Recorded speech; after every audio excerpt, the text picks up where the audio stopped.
देखिए दोस्तों, यहाँ पे दिया है आपका समीकरण x प्लस 3y बराबर 6 और 2x माइनस 3y बराबर 12 को ग्राफ विधि से हल करें। दोस्तों, ये 5 नंबर में आपको एग्जाम में देखने को मिलेगा, बड़ा ही इंपॉर्टेंट है। बहुत कम समय में इसको हम लोग आराम से सॉल्व कर सकते हैं। चलिए हम लोग क्या करते हैं, इसको सॉल्व करते हैं। देखिए आपका समीकरण दिया हुआ है ना, दिया गया है समीकरण क्रमशः क्या है, x प्लस 3y बराबर 6 और दूसरा आपका क्या है 2x माइनस 3y बराबर 12। तो दोस्तों इसको समीकरण 1 मान लेते हैं और इसको क्या मान लेते हैं, 2 मान लेते हैं। तो दोस्तों इसको बनाने का 2 तरीका, एक तो हम लोग क्या, एक ही तरीका है लेकिन शॉर्ट एक लॉन्ग होता है। तो उसको हम लोग क्या कर सकते हैं, एक सारणी के रूप में हम लोग एक का मान खाली कर देंगे, अगला का मान पुट करेंगे, वहां से भी हम लोग का सारणी निकल जाएगा और इसे हम लोग क्या करते हैं, विस्तार से भी बना सकते हैं। चलिए देखिए, विस्तार से थोड़ा सा समझ लीजिए। अब हम लोग क्या करते हैं, लिखते हैं समीकरण 1 में। समीकरण 1 क्या है आपका, x प्लस 3y बराबर 6 है। अब यहाँ पे हम लोग क्या करेंगे, मानते हैं माना x बराबर 0। अब यहाँ पे हम लोग क्या माने हैं, x का वैल्यू 0 माने, तो x का जगह क्या दे देंगे 0 प्लस 3y बराबर कितना 6। तो इसलिए y बराबर कितना हो जाएगा 6/3, यानी कि 2 आ गया आपका क्या, y का वैल्यू। अब हम लोग क्या करेंगे, यहाँ पे x का वैल्यू ले लेते हैं क्या, 3 ले लेते हैं। तो अब यहाँ पे देखिए x का जगह पे क्या आ जाएगा 3 प्लस फिर क्या है 3y बराबर 6 है। अब यहाँ पे देखिए 3y को रहने के लिए देते हैं। अब यहाँ पे 6 था ना, 6 दे दिए, ये प्लस में था, इधर आकर के इसमें आ जाएगा माइनस में। 6 में से 3 चले गया, कितना बचा आपका 3 बचा। अब यहाँ पे कितना आपका 3y है, इसलिए आपका y बराबर कितना आ जाएगा 3 है, ये इधर आकर बटे में आ जाएगा बराबर 1। y का वैल्यू कितना निकल गया 1। अब यहाँ पे देखिए इसको हम लोग क्या कर देंगे, इसके लिए सारणी 1 बनाते हैं हम लोग। समीकरण 1 है तो इसके लिए इधर लिख देते हैं सारणी 1। इसको क्या कर देते हैं, क्लियर कर देते हैं। हम लोग आगे और मान ले सकते थे, लेकिन समय की बचत के लिए हम लोग क्या कर सकते हैं, 2 ही मान हम लोगों के लिए काफी है। ये आपका x का हो गया, अभी आपका y का कॉलम हो गया। देखिए x हम लोगों ने क्या माना था 0 और y कितना आया 2, x 0 y 2। x कितना माने हम लोग 3, y कितना आया 1। ये सारणी कंप्लीट। अब हम लोग आते हैं समीकरण 2 में, लिखेंगे समीकरण 2 में। अब हम लोग क्या करेंगे, यहाँ पे x का मान हम लोग क्या मान लेते हैं 0 मान लेते हैं। अब यहाँ पे देखिए 2 था, दे दिए, x का मान x है ना, x का मान क्या मान है 0, तो यहाँ पे 0 माइनस 3y था, माइनस 3y बराबर 12 था, दे दिए। 2 को 0 से गुना करेंगे, 0 बचा क्या आपका माइनस 3y बराबर क्या हो जाएगा 12, इसीलिए y बराबर कितना हो जाएगा आपका 12 माइनस 3। तो कितना आ जाएगा 3 चौका 12, यानी कि -4 हो गया y का वैल्यू। अब देखिए हम लोग क्या करते हैं, यहाँ पे हम लोग x का वैल्यू ले लेते हैं 3। अब 2 था, दे दिए, x का वैल्यू कितना 3 लिए हैं, दे दिए, माइनस 3y है, माइनस 3y बराबर कितना 12, दे दिए। 2 को 3 से गुना किया 6 माइनस 3y बराबर कितना है 12। अब यहाँ पे देखिए ये माइनस 3y है आपका, ये 12 था, दे दिए, ये 6 प्लस में था, इधर आके माइनस में आ गया, 12 में से 6 चले गया, आपका कितना बचा 6 बचा। अब यहाँ पे क्या करते हैं, y को रहने के लिए देते हैं, ये 6 था, दे दिए, ये बटे में -3 आ जाएगा, तो y का वैल्यू कितना आ जाएगा 3 दूना 6 -2 आ जाएगा आपका, किसका वैल्यू y का वैल्यू आपका आ गया -2। यहाँ पे भी देखिए 2 मान निकला x का मान। अब यहाँ पे हम लोग लिखते हैं सारणी 2, ये सारणी पहला का काम हो गया। अब हम लोग आते हैं सारणी 2 में। अब यहाँ पे भी हम लोग क्या करेंगे, x और y का मान देंगे। अब देखिए x का मान 0 लिए, तो y का कितना निकला, y का देखिए -4 निकला। फिर x का वैल्यू कितना लिए 3, तो y का कितना निकला -2। तो दोस्तों इस प्रकार से हम लोगों का क्या हो चुका है, सारणी बन चुका है। तो चलिए अब हम लोग क्या करते हैं, इसका ग्राफ खींचते हैं। हम लोगों ने क्या किया, यहाँ पे सारणी प्राप्त किया है। देखिए आपका पहला सारणी में है x का वैल्यू 0 तो y का 2 आया है, फिर x का वैल्यू 3 है, y का वैल्यू कितना है 1 आया है। फिर आपका सारणी दूसरा में देखिए, x का वैल्यू 0 है तो y का कितना निकला -4, और x का वैल्यू 3 तो y का वैल्यू कितना निकला -2। अब चलिए हम लोग क्या करते हैं, ग्राफ पेपर पे हम लोग क्या करते हैं, ग्राफ खींचते हैं। तो देखिए यहाँ पे ये आपका सारणी, इसको थोड़ा सा साइड कर देते हैं।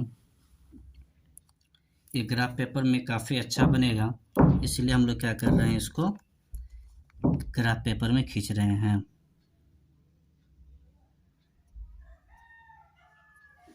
इस प्रकार से हम लोग क्या किए, यह लाइनिंग दे दी। ये आपका y अक्ष हो जाएगा, और इस प्रकार से आपका ये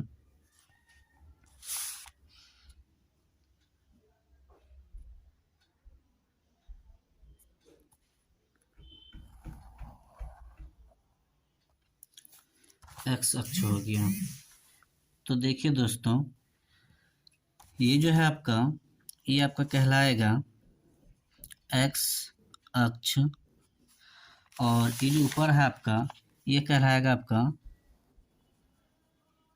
y अक्ष कहलाएगा। अब यहाँ पे देखिए नीचे जो है ये आपका y डैश अक्ष कहलाएगा, और इधर जो है आपका ये आपका x डैश अक्ष कहलाएगा। तो दोस्तों ये जो आपका है, ये आपका मूल बिंदु कहलाएगा। यहाँ पे x और y दोनों का वैल्यू क्या होता है, 0 होता है। इधर जो x अक्ष है ये आपका पॉजिटिव होगा, इधर से ये x अक्ष जो है आपका ये नेगेटिव होगा। तो ये आपका क्या हो गया, वैल्यू 1 हो गया, ये 2 हो गया, ये 3 हो गया, ये 4, ये 5, ये 6, ये 7, ये 8, ये 9, ये 10, ये 11।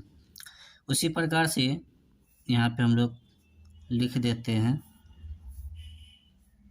6, 7, 8, 9, 10, 11।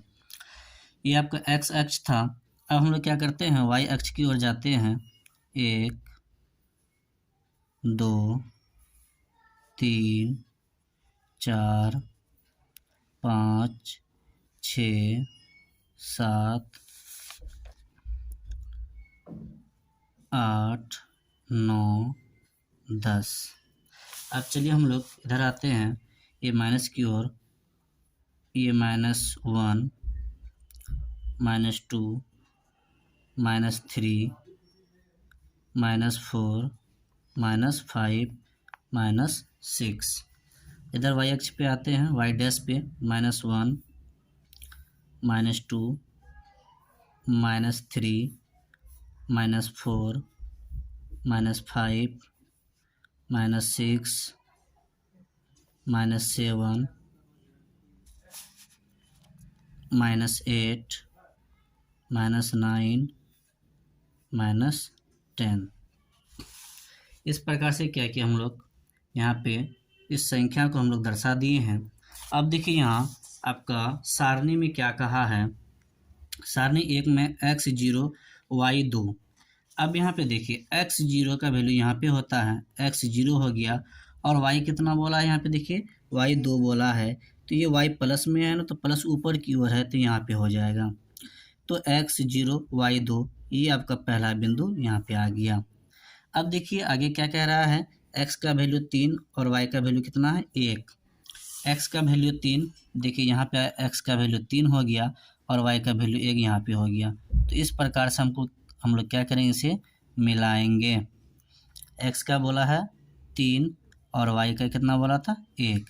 तो ये यहाँ पे मिला, एक बिंदु यहाँ पे हुआ, और x का 0 था, y यहाँ था, एक बिंदु यहाँ पे हुआ। तो हम लोग इस बिंदु का जो वैल्यू है ना, उसको यहाँ पे हम लोग क्या करते हैं, लिख देते हैं। पहले हम लोग x का वैल्यू लिखते हैं, x का वैल्यू कितना था, 3, और y का वैल्यू यहाँ पे कितना था, 1। तो 3,1 हो गया इसका निर्देशांक। यहाँ जो आया है, यहाँ पे जो x का वैल्यू है वो आपका कितना है, 0 है, और y का वैल्यू कितना है, 2 है। इस प्रकार से ये दो बिंदु हम लोगों का क्या हो चुका है, मिल चुका है। अब हम लोग क्या करेंगे, इसे मिला देते हैं।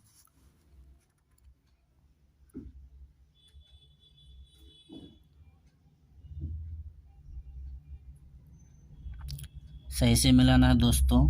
इसमें भी क्या करना है, किसी भी प्रकार की गलती नहीं करना है, नहीं तो हमारा ग्राफ जो है वो एक्यूरेट नहीं आ पाएगा। तो इस प्रकार से दोस्तों ये पहला सारणी का 2 बिंदु मिल चुका है। ये आपका क्या है, पहला का है, इसलिए यहाँ पे क्या कर दिए, पहला सारणी का है, ये दे दिए। अब चलिए हम लोग क्या करते हैं, दूसरा सारणी में आते हैं। देखिए x का वैल्यू क्या बोला आपका 0, y का वैल्यू -4। तो x का वैल्यू यहाँ पे आपका क्या हो जाएगा 0 और -4। देखिए यहाँ पे है ना y का वैल्यू, ऊपर जो है ये प्लस में है y का वैल्यू और नीचे जो ये आपका माइनस में है। और हम लोग का सारणी में देखिए क्या दिया हुआ है, 0 -4 दिया हुआ है, यानी कि y का वैल्यू -4 है तो वो नीचे की ओर आ जाएगा। तो 0 से नीचे की ओर आएंगे तो यहीं पे होगा, तो इसका क्या हो जाएगा आपका x का वैल्यू 0, y का वैल्यू -4, ये बिंदु आ गया। अब यहाँ पे देखिए आगे आपका क्या है, x का वैल्यू 3, y का -2। तो x का वैल्यू कितना 3, y का बोला -2। तो इस प्रकार से हम लोग क्या करेंगे, इसको मिलाएंगे, x का वैल्यू 3 और y का वैल्यू 2। तो यहाँ पे क्या एक बिंदु आया, तो पहले x का वैल्यू लिखेंगे, x का वैल्यू कितना है 3 और y का वैल्यू कितना है -2। तो देखिए एक बिंदु यहाँ है, एक बिंदु यहाँ है, इन दोनों बिंदु को हम लोग क्या कर देंगे, फिर मिला देंगे, ये सारे दूसरा का काम क्या हो जाएगा, पूरा हो जाएगा।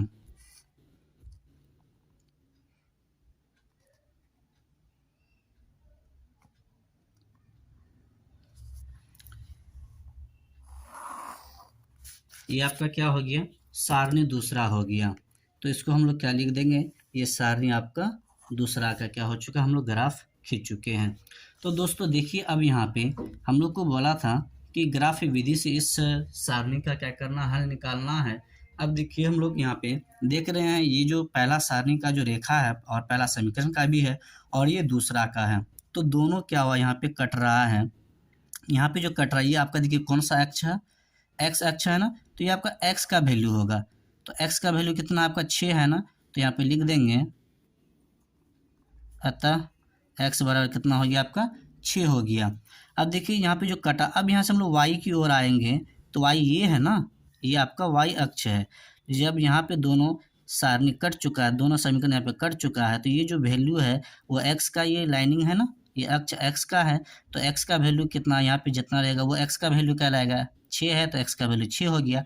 अब यहाँ से हम लोग क्या करेंगे, वाई अक्ष की ओर आएंगे, यही वाई अक्ष है ना, तो यहाँ से जब इस सीधा में आए तो यहाँ पे आए, तो यहाँ पे वाई का वैल्यू कितना होता है 0 होता है। अभी जस्ट मैंने ग्राफ खींचने से पहले बता दिया था, यहाँ पे एक्स और वाई दोनों का वैल्यू क्या होता है 0 होता है, तो इसीलिए आपका वाई का वैल्यू क्या हो जाएगा यहाँ पे 0 हो जाएगा। तो इस प्रकार से दोस्त क्या हो चुका है, दोस्तों आप लोगों का ये ग्राफ बन करके तैयार हो चुका है। तो दोस्तों बड़ा ही ईजी है और ये आपका एग्जाम में 5 नंबर हर प्रत्येक वर्ष देखने को मिलता है। तो दोस्तों इसीलिए आप इसे अच्छी तरह से बना लें।